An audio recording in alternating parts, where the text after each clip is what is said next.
Bonjour à toutes et à tous et bienvenue pour ce nouveau numéro des débats citoyens de l'Occitanie en commun. Aujourd'hui, nous allons parler d'emploi avec cette question. Quelle piste nouvelle pour l'emploi? Nous allons notamment parler de formation, de reconversion, d'entrepreneuriat. L'emploi, un sujet vaste et évidemment primordial. Alors pour en discuter dans un premier temps avec nous aujourd'hui, Salomé Géraud, bonjour. Bonjour. Vous avez changé de vie pour fonder la société Drive to Nu en 2018. On va parler un petit peu d'entrepreneuriat avec vous. Bienvenue. Annie Thomas, bonjour. Bonjour. Ancienne vice-présidente de l'UNEDIC. Présidente également. Vous avez eu de nombreuses responsabilités syndicales à la CFDT. Oui. Et puis, vous animez le réseau Les Clés du Social. C'est bien ça? Absolument. Et puis, dans un deuxième temps, nous accueillerons deux nouveaux invités dans la seconde partie de ce live, ainsi que Nadia Pelfig. Alors d'abord, je vous propose de regarder une petite infographie qui montre les chiffres clés de l'emploi en Occitanie. On y voit notamment qu'en Occitanie, on a plus de 400 000 entreprises. C'est la 4e région la plus dynamique pour les créations d'entreprises. Concernant la répartition de ces entreprises, 80% font partie du secteur tertiaire, 6% de la construction, 10% de l'industrie, 4% du secteur agricole. Et puis 80% des entreprises sont des entreprises de moins de 10 salariés. Déjà, quels chiffres vous retenez parmi tous ces chiffres, Annie Thomas? 80% des entreprises sont des entreprises de moins de 10 salariés. L'image que l'on a en général de l'extérieur de l'Occitanie, c'est Airbus, dont c'est une très grande entreprise. Or, la réalité n'est pas tout à fait celle-là. Sur un territoire aussi vaste que l'Irlande, en fait, nous avons une multitude d'entreprises et parfois dont certaines petites et dont on n'applique pas les mêmes solutions aux petites entreprises qu'aux grandes entreprises. Et on n'applique pas les mêmes solutions, je dirais, au bord de la mer, où on a des entreprises peut-être liées au tourisme, qu'à la montagne, aux Pyrénées, où là, peut-être, on est un peu plus en relation avec l'agroalimentaire. Puisqu'on parle d'emploi aujourd'hui, les TPE-PME, est-ce que vous diriez que c'est la locomotive de l'emploi? En général, oui. Lorsqu'on regarde les statistiques, les chiffres froids montrent qu'en fait, il y a beaucoup plus d'emplois dans les TPE-PME et dans le monde de l'artisanat. Je rajoute aussi l'artisanat. Simplement, si on regarde en termes de richesse, c'est pas tout à fait la même chose. C'est-à-dire, j'évoquais tout à l'heure Airbus, et on sait très bien que Airbus, à l'international, en termes de chiffre d'affaires de la France, est extrêmement producteur, je dirais, et rapporte beaucoup à la France. C'est souvent le cas. C'est-à-dire, les grandes entreprises emploient souvent peu de salariés au regard total, mais effectivement, en termes de production et de chiffre d'affaires et de PIB, c'est différent. Je me tourne vers vous, Salomé Géraud. Une PME, vous en avez fondé une. Vous avez quitté votre précédent poste pour fonder, on l'a dit, l'entreprise Drive to Nu déjà. Est-ce que vous pouvez nous expliquer un petit peu ce que c'est ? Alors oui, le Drive to Nu, donc c'est pas un service de covoiturage naturiste, c'est un drive zéro déchet. C'est un concept. Voilà, c'est un concept. C'est très simple, en fait, ça permet aux consommateurs de faire toutes leurs courses directement sur Internet. À l'exception que chez nous, tous les produits sont disponibles dans des contenants réutilisables, donc dans des bocaux en verre et des sacs en toile que les clients peuvent nous ramener. Leurs courses sont disponibles sous 1 heure et nous, on s'occupe de récupérer les contenants, les stériliser, les remettre dans le circuit. Vous avez combien de salariés aujourd'hui ? Aujourd'hui, on est 21 dans l'équipe, on a créé 21 emplois directs. Et qu'est-ce qui vous a poussé à sauter le pas de l'entrepreneuriat ? Alors je crois que la petite particularité du Drive to Nu, c'est que c'est une entreprise de l'économie sociale et solidaire, donc il y a l'agrément ESUS. Je crois que c'était l'envie de mettre du sens dans mon travail, comme beaucoup de gens. Je pense qu'aujourd'hui il y a une quête de sens de beaucoup de personnes et l'envie de me dire que j'avais 80 000 heures à passer à travailler et que j'avais envie de les mettre au service d'une cause de société qui me tenait à cœur. Le sens, ça a vraiment été ça le moteur ? Oui, ça a vraiment été ça le moteur, tout à fait. Et je pense que c'est le moteur d'une grande partie des gens qui sont dans notre équipe. Je pense que personne n'est là par hasard. Annie Thomas, on parle souvent de reconversion. Ces cas de reconversion sont de moins en moins rares. Est-ce qu'il faut s'habituer maintenant à changer de travail 2, 3, 4, 5 fois dans sa vie ? Je pense que ce n'est pas que maintenant, c'est-à-dire c'est un mouvement qui est né il y a déjà, je dirais bien, une vingtaine d'années, dès que les 30 glorieuses ont terminé en France, et il y a même depuis le choc pétrolier, je dirais les derniers chocs pétroliers, les années 70, on a vu que le fonctionnement de l'économie et de l'emploi était très différent, et dont l'emploi-vie, effectivement, disparaît parfois, on peut le regretter pour certains, et c'est pour cela que les organisations syndicales en particulier mettent l'accent sur ce qu'ils appellent la sécurité standardisation des parcours professionnels. Donc c'est un mot extrêmement barbare, je vous l'accorde, mais c'est simplement de dire que chaque fois que vous avez une étape à franchir, un changement, et il y en aura, vous devez être aidé, vous devez être soutenu, vous devez avoir de l'argent pour votre formation, vous devez avoir une aide particulière pour qu'on vous indique quels sont les métiers porteurs et ceux qui ne le sont pas. Vous devez aussi avoir peut-être des aides, je pense des aides pour les femmes parfois, lorsqu'elles sont en famille monoparentale, de manière à pouvoir travailler tout en faisant garder ses enfants. Il y a à chaque étape ou à chaque problème, il doit y avoir une solution, mais effectivement, je pense qu'il est important de se dire qu'on va changer d'orientation. Ça ne signifie pas, à mon sens, que la formation initiale doit être négligée. Parce que parfois, il peut y avoir un débat. Ne vous occupez pas de la formation initiale, il y aura ensuite la formation professionnelle au cours de la vie et vous pourrez vous réorienter. Au contraire, je pense qu'il faut avoir des bases très solides dès le départ, techniquement, mais aussi en culture générale, qui vous permet de changer, d'appréhender le changement. Je suis tout à fait d'accord avec vous en ce sens, parce que c'est vrai que nous, on le voit très bien, ce qui nous a donné, on va dire, la facilité, la souplesse, l'agilité de changer de profession comme ça, c'était vraiment la formation initiale qu'on avait au début, qui nous a donné les fondements solides pour nous dire qu'on était confortable avec l'idée de lâcher nos situations professionnelles en CDI pour entreprendre. Ça pose aussi la question de l'égalité des chances initiale. Certes. C'est pour cela que l'école, j'y reviens, et je dirais un passage obligé. La qualité de l'éducation, c'est un passage obligé, l'attrait aussi et l'accueil de l'éducation pour tous les enfants, quel que soit le territoire sur lequel ils se trouvent, c'est extrêmement important. Mais nous avons à nous dire qu'il y a des personnes qui sont en difficulté, ça existe. Plutôt que de dire des discours qui sont parfois culpabilisants. On a des discours culpabilisants vers les chômeurs. Vous le disiez, j'ai été président de l'UNEDIC et j'ai toujours été dans le combat d'un discours politique ou d'un discours médiatique qui a signé des termes de feignants, des termes de lâcheurs aux demandeurs d'emploi, voire même aux personnes qui sont en RSA. Donc on voit bien que derrière le terme RSA, parfois, il y a une stigmatisation de la société. Et ça, il faut le refuser. Ce n'est pas parce qu'on est en difficulté qu'on a fait les choses mal et qu'on est responsable. Une question de déterminisme. Absolument. Donc il faut faire attention à ça. Si on regarde un petit peu devant, parce que c'est aussi un peu le thème de cette émission, quelles sont les pistes qu'on peut activer pour booster l'emploi ? Alors, les pistes à activer sont des pistes à la fois économiques, c'est-à-dire travailler sur les filières et les opportunités des filières qui existent. Ne pas hésiter à aller ailleurs que la ligne ordinaire, je dirais, de ce qu'on peut faire. Oser. Deuxièmement, faire en sorte de mettre tout le monde au travail. C'est-à-dire, je parlais tout à l'heure des personnes qui peuvent être considérées comme exclues par la société. Il n'y a pas de personnes à exclure. Faire en sorte aussi que les seniors, on n'en parle pas souvent, sont souvent écartés du monde du travail. Donc, plus on aura une masse de personnes qui sera intégrée dans l'emploi, plus ce sera extrêmement intéressant. Mais j'attire l'attention de tout le monde. On est dans une pandémie. Cette pandémie va avoir des conséquences économiques et sociales, et donc en termes d'emploi. Donc, il faut se dire dès à présent que les questions de reconversion sont là devant nous. Elles sont centrales. Elles sont centrales. Il y a des dispositifs qui existent, comme ce qu'on appelle le PIC, encore en termes bizarroïdes, le plan sur les compétences. Il faut sûrement aller plus haut. Il faut faire davantage que ce qui est fait aujourd'hui. Et la question donc de la formation, de la qualification, de l'adéquation entre les besoins et les demandes. Aujourd'hui encore, on a un taux de chômage élevé en France, mais il y a toujours des emplois qui ne sont pas pourvus. Donc c'est un vrai problème. Salomé Géraud, votre PME a grandi, on l'a dit. Vous avez connu une progression, on peut le dire, presque fulgurante en 3 ans. Vous voyez aller jusqu'où ? Alors, l'idée, nous, on aimerait que ce mode de consommation zéro déchet devienne standard, devienne finalement assez simple et assez accessible pour qu'un maximum de Français puissent en bénéficier. Donc, on a commencé actuellement notre développement en franchise sociale sur le reste de la France.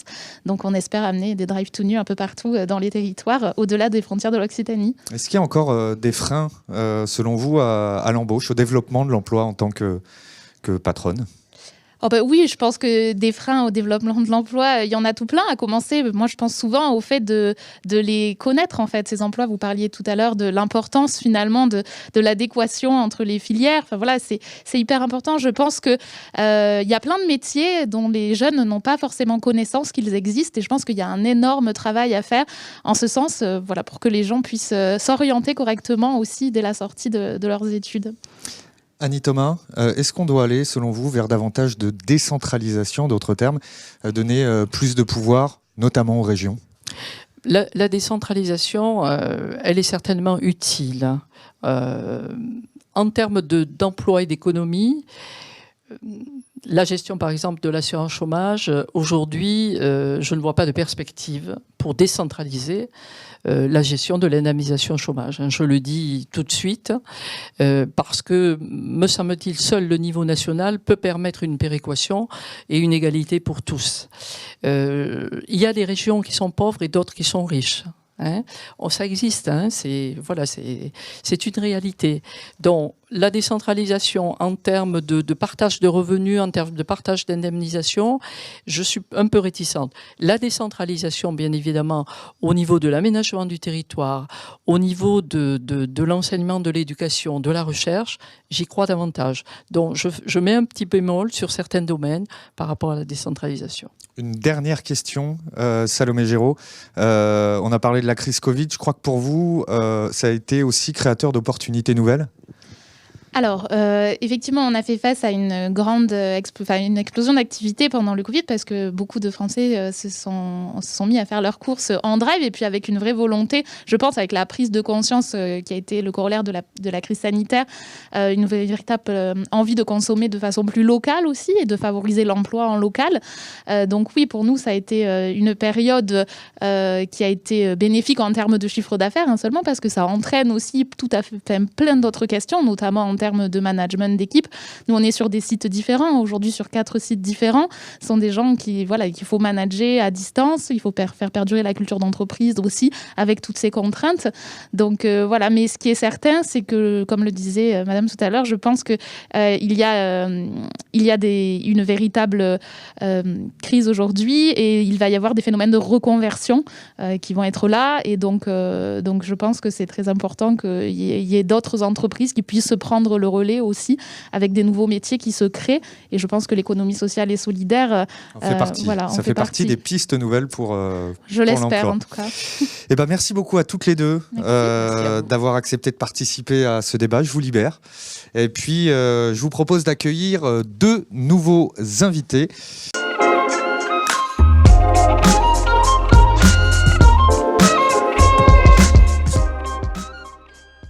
Et on accueille donc 2 nouveaux invités. Frédéric Berthelot, bonjour. Bonjour. Vous êtes ingénieur chez Airbus, mais plus pour très longtemps, je crois. Vous avez un projet de reconversion, vous allez nous en parler. Et puis, Éric Ogade, bonjour. Bonjour. Vous êtes le directeur régional des missions locales d'Occitanie. Nous évoquerons notamment avec vous la question de la jeunesse et de la formation. Mais avant de vous donner la parole, je vous propose de regarder un petit micro-trottoir. On a demandé à des personnes rencontrées à Perpignan, alors d'abord dans quel secteur elles travaillent, mais aussi si elles pensent changer de voie dans les prochaines années, notamment après la crise que nous traversons. Nous leur avons aussi demandé si, selon elles, les emplois verts seront les emplois de demain. Je travaille dans le secteur des fruits et légumes, primeur. Dans la restauration en sommellerie. L'herboristerie. Dans le cinéma. Dans le textile. Je pense m'orienter dans autre chose, car à cause de la crise, c'est un peu compliqué. Non, ça a même encouragé à continuer mon travail. Nous avons la chance d'avoir un site internet qui a très bien fonctionné pendant les confinements. C'est très compliqué, donc on attend de voir pour rebondir. Les formations, on en a déjà fait pas mal, donc c'est vrai que des fois ça mène pas à grand chose. Oui, je pense que les emplois verts seront une grande partie des emplois de demain. Oui. Parce qu'il faut développer cette agriculture bio et tout ce qui est sans pesticides et compagnie, quoi. moi qui travaille avec les vêtements de seconde main, je pense que les gens, ils ont vraiment envie de se consacrer à quelque chose de plus écologique. Alors une réaction peut-être, Eric Ogade, on a vu plusieurs profils différents. Je retiens notamment ce jeune qui nous dit que c'est compliqué, qu'il a fait pas mal de formations. Alors la jeunesse, les formations, c'est votre quotidien. On le rappelle, vous dirigez les missions locales d'Occitanie. Qu'est-ce que vous dites à ces jeunes qui parfois ont du mal à envisager l'avenir sereinement ? Alors d'abord, je les écoute, enfin mes collègues les écoutent. Et ce qu'on vient d'entendre de la part de ce jeune, c'est un peu le phénomène de la vis sans fin. C'est-à-dire qu'on tourne, et puis ça n'a pas de fin, ça n'arrête pas. Il n'y a pas de vis. Voilà. Donc, alors, on travaille aussi bien les financeurs de formation dans le conseil régional et l'ensemble des opérateurs dans les missions locales à casser un petit peu ce cycle sans fin et où les jeunes enclenchent soit des petits contrats, des contrats aidés, des formations et sans perspective particulière. Donc ça, c'est un vrai souci. Je pense qu'il y a un certain nombre de pistes qu'on peut envisager. Mais sur la question de l'emploi plus précisément, moi, je fais la distinction entre le travail et l'emploi, entre la représentation qu'ont les jeunes aujourd'hui, sur lequel ce serait bien de les interroger, sur les valeurs du travail. Et là-dessus, je pense qu'on a beaucoup de travail de pédagogie à faire, parce que la représentation qu'ont ces jeunes aujourd'hui, de ces nouvelles générations, alors nous, on s'occupe des 16 moins de 26 ans, est très différente de ce qu'on a pu connaître avant. Tout à l'heure, nos interlocutrices évoquaient la fin du travail pour toute la vie, etc. Quelques chiffres au-delà des jeunes en chômage. Plus de 85% des contrats pour les jeunes sont des CDD. Et ça ne veut pas dire qu'ils aspirent forcément à un CDI tout de suite, parce que ça peut faire peur, mais on est là sur une précarité installée qui ne donne pas de perspective. Donc ça, c'est un premier souci. La seconde chose, c'est la projection dans le temps, que ce soit pour la formation ou pour un choix professionnel. Une formation préqualifiante ou qualifiante implique une capacité à gérer sa propre temporalité.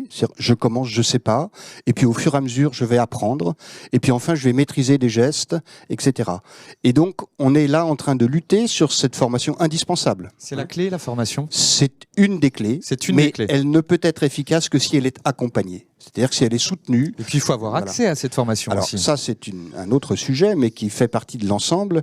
Et ça pose une des questions de la territorialité de l'offre de formation et des déséquilibres entre un certain nombre de bassins de territoire. J'ajoutais tout à l'heure, je voudrais ajouter en entendant les réflexions qu'on peut partager aussi sur il n'y a plus de travail à vie, il faut être en capacité de changer de voie professionnelle. Certes, ça nécessite une agilité qu'on n'a pas toujours, et donc ça renvoie à l'éducation nationale, et en tout cas à ce que c'est que l'éducation nationale en République. Et puis ça renvoie aussi à un autre paradoxe, c'est-à-dire que autant on peut être en capacité de changer d'orientation professionnelle, mais en même temps, notre vie quotidienne perdure. J'ai une famille, j'habite à tel endroit, j'ai un emprunt, et en même temps, il va falloir... Enfin, voilà. Ce paradoxe-là doit être accompagné et est souvent un petit peu douloureux à vivre. Comment on fait pour être une sorte de tremplin pour ces jeunes en leur offrant des perspectives à moyen ou long terme ? Alors, déjà, il faut amplifier les fréquentations qu'ils ont avec le monde du travail. Il n'y a pas assez d'interaction ? Il n'y a pas assez. Alors, il y en a de plus en plus, mais il en faut plus. Il faut que les chefs d'entreprise, et un certain nombre aujourd'hui le font, viennent rencontrer ces jeunes, leur parlent de leur métier, et quand ils leur parlent, généralement, il y a des déclics qui se font, parce qu'ils leur parlent de façon très simple et très pragmatique. On les invite dans les ateliers et on fait des visites d'entreprise pendant une journée ou deux, où les jeunes, au-delà de ce qu'on peut des fois appeler un peu le terrorisme du projet professionnel, ils vont se dire, tiens, cet atelier, c'est sympa. Là, il y a un maître d'apprentissage, il a l'air pas mal. Et les déclics se font pas comme ça. Ça veut dire que ça renvoie à la question de la transmission. Et il me semble que là, sur la transmission des valeurs du travail, quel qu'il soit, il y a un peu un trou d'air. Parce que, malheureusement, chômage de masse et la transmission des familles et des parents à leurs enfants sur le travail a souvent été un petit peu un cri de désespoir et pas d'encouragement. Frédéric Berthelot, on a parlé un peu de reconversion dans la partie précédente. Vous travaillez actuellement et encore pour quelques jours, je crois, c'est ça ? Tout à fait, une petite chez Airbus, mais vous vous apprêtez à changer de voie. Est-ce que vous pouvez déjà un peu nous expliquer pourquoi, on s'en doute, et vers quoi vous vous dirigez surtout ? Alors tout à l'heure, on parlait des valeurs, et je pense que De c'est... sens. De sens, ouais, du sens et des valeurs.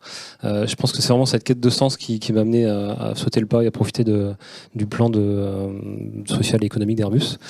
Et du coup, je me destine à partir sur un master à l'INP à Toulouse, donc le INP Éco-ingénierie, qui a pour objectif de former des ingénieurs systémiques pour amener un peu cette dimension technique et ingénierie dans la réflexion et la reconstruction sociétale des systèmes complexes, je dirais. Et en même temps, essayer un peu d'amener sa pierre à l'édifice sur la transformation de l'ingénieur et de sa vision du monde du travail versus les dissonances cognitives souvent qu'on peut avoir entre ce monde du travail et nos valeurs.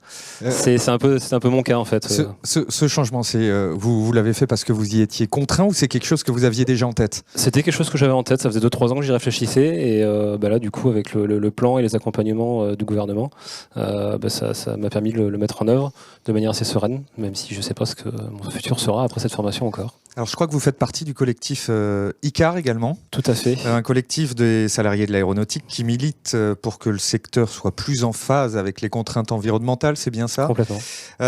Sans révolution et sans révolution verte, l'aéronautique comme d'autres secteurs est condamnée à supprimer des emplois à votre avis?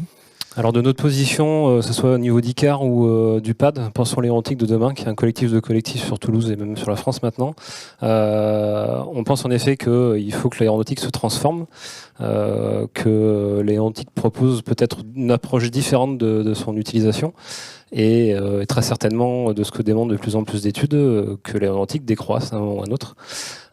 Donc du coup, c'est pour ça qu'en effet, nous, on participe au syndicat à essayer de proposer et de mettre en œuvre et en lien avec les différentes personnes qu'on peut avoir autour de nous dans le collectif, ces démarches de transition ou de reconversion.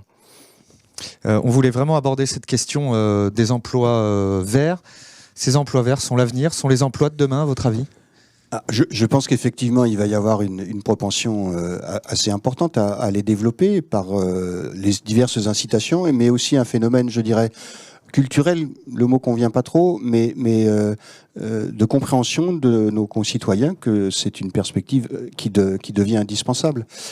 Alors, concernant les jeunes, c'est quelque chose qui les attire plus, même s'ils n'ont pas une représentation claire, mais petit à petit, par porosité, ce sont des sujets qui les intéressent.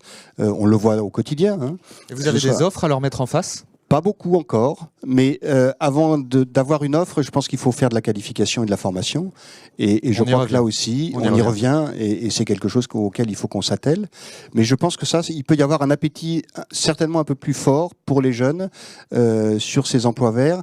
Ils ne sont pas encore, comment je pourrais dire, entachés d'une représentation fausse qu'ils peuvent avoir sur d'autres métiers. Voilà. Et ils sont peut-être porteurs de sens. On a utilisé plusieurs fois ce mot-là ce soir. Le sens, ces emplois verts, ils en ont ? Je pense qu'ils en ont. Alors, le terme vert, je vous avoue, me dérange un petit peu parce qu'on peut y mettre un peu n'importe quoi derrière. Bon, changez-le. Mais du coup, en tout cas, l'économie sociale et solidaire, on en a parlé tout à l'heure. Je pense en effet que c'est un des vecteurs majeurs de ce qu'on doit pousser dans cette société demain. Le fait de ramener l'emploi dans les territoires, en lien avec les territoires aussi. Et du coup, on parle de qualification. Je pense que c'est une bonne chose. Mais j'ai l'impression que ce qui manque aujourd'hui, c'est l'adéquation entre ce qu'on souhaiterait mettre en œuvre et vivre dans nos sociétés de demain versus ce qu'on doit mettre comme moyen en face. Donc je pense que c'est un paradigme aussi au niveau des territoires, voire même au niveau de l'État, qu'il faut réussir à poser sur la table. Aujourd'hui, il y a un think tank qui s'appelle le Shift Project qui travaille un peu dans cette direction. On verra ce qu'il nous apporte. Et on passe tout de suite à notre séquence Parlons-en avec.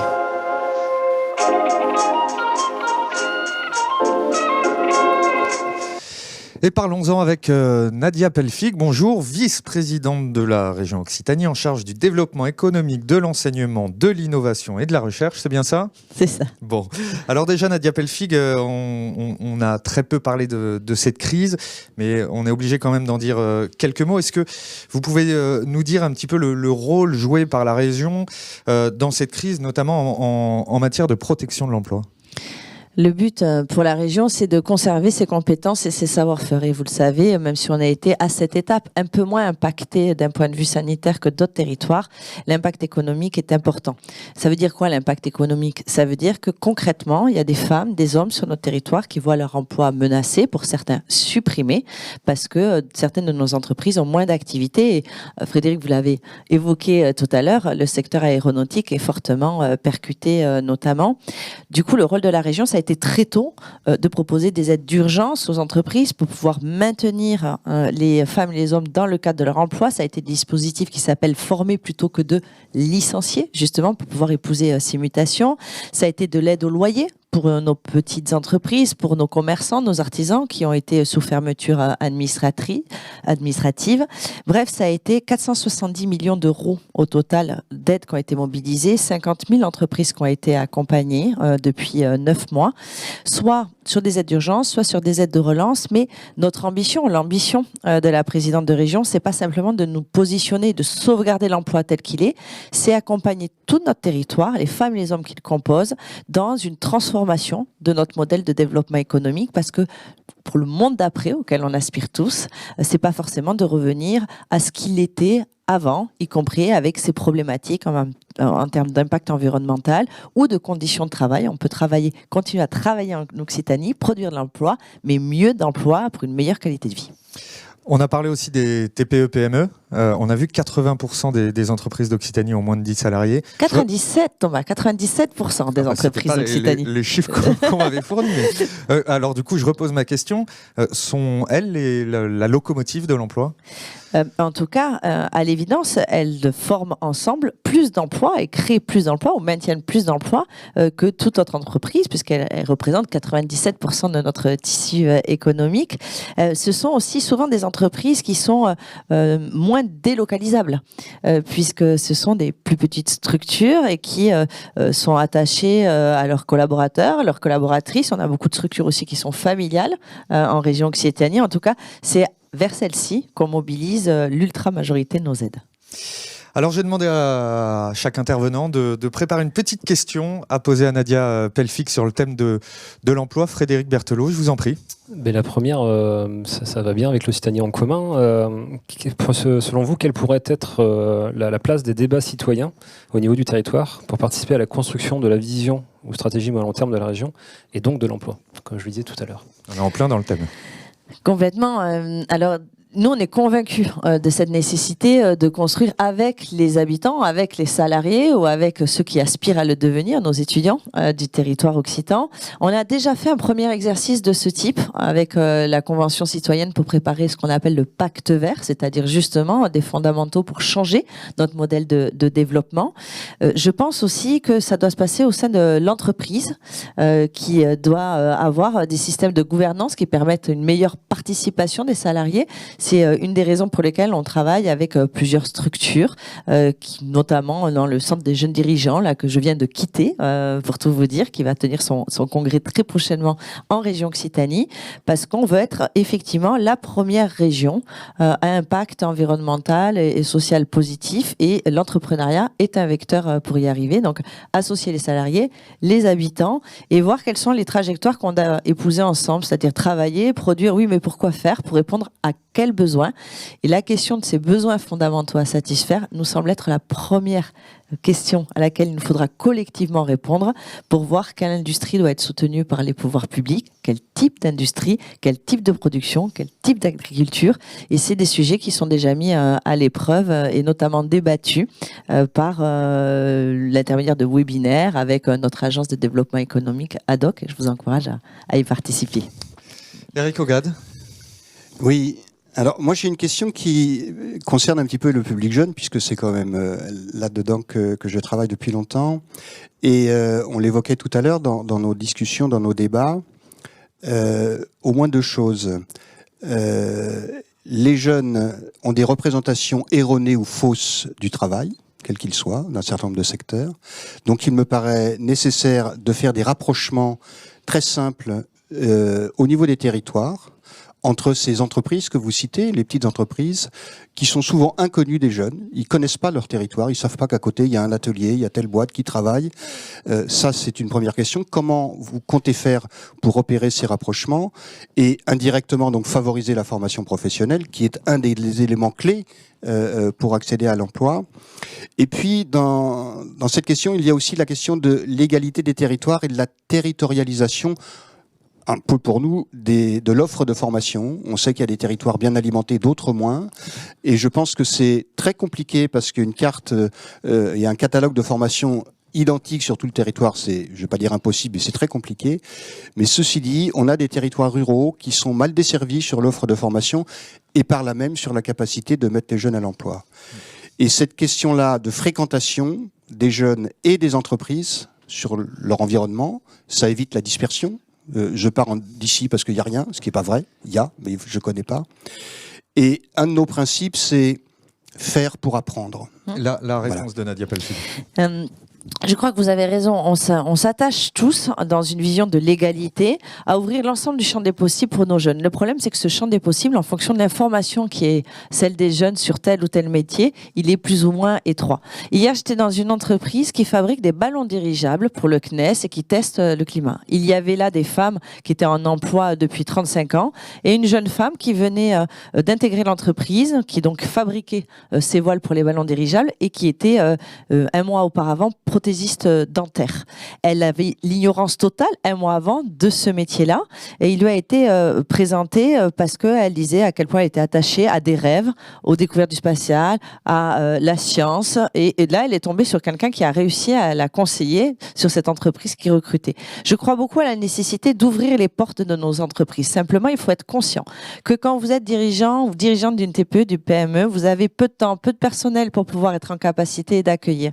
Et ce que je souhaite, ce que nous souhaitons avec Carole Delga, c'est permettre aux entreprises, quelle que soit leur taille, de pouvoir se montrer accueillantes, de pouvoir montrer la diversité de leur métier. Et je crois qu'avec des structures telles que les missions locales, telles que d'autres associations, on doit pouvoir épauler nos TPE, nos PME pour qu'elles puissent ouvrir leurs portes à leurs voisins, à leurs voisines, à ces jeunes filles, garçons qui auront de l'appétence à venir découvrir au-delà d'entreprises les femmes et les hommes qui la composent et la diversité de leur parcours. Il n'existe pas un parcours dans la société aujourd'hui. Il existe une diversité de parcours et surtout une chance qu'on doit à toutes et à tous de pouvoir changer de vie. Eh bien, c'est sur ces belles paroles que s'achève ce live. Merci à toutes et à toutes de l'avoir suivi. Merci à tous nos invités également d'y avoir participé. Merci Nadia Pelfig. Alors, j'en profite pour rappeler que si vous avez des propositions à faire sur l'emploi ou sur une autre thématique, vous pouvez aller sur le site www.l'Occitanie en commun. La plateforme collaborative est en ligne. Rendez-vous la semaine prochaine pour un nouveau numéro des débats de l'Occitanie en commun, des débats citoyens de l'Occitanie en commun. Ce sera sur la santé cette fois. Passez une excellente soirée.